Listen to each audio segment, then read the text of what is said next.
అంటే దాని అర్థం ఏంటంటే ఉన్నతమైన ఆలోచనలు.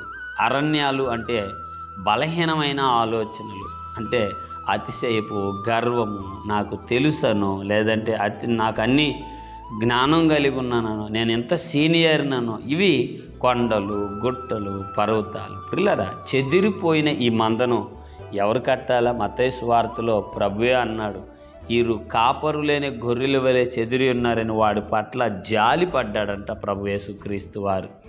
ఇప్పుడు ఇట్లాంటి ఆలోచనలు కలిగిన నిన్ను చూసి కూడా దేవుడు బాధపడలేదు, కానీ జాలి పడుతున్నాడు. ఏమండి, నీ యందు దయ చూపిస్తున్నాడు. ఆలోచించు. మంచివారైతే, నీకు విధేయత కలిగిన మనసే కలిగి ఉంటే దాంట్లో చెప్పుకోదగినది ఎంతో ఉంది. ఇంకా ఆత్మస్వరూపి అయిన ప్రభువుకి విధేయత చూపకపోతే బాధపడాల్సిన విషయం కూడా ఎంతో ఉంది. ఆలోచించు.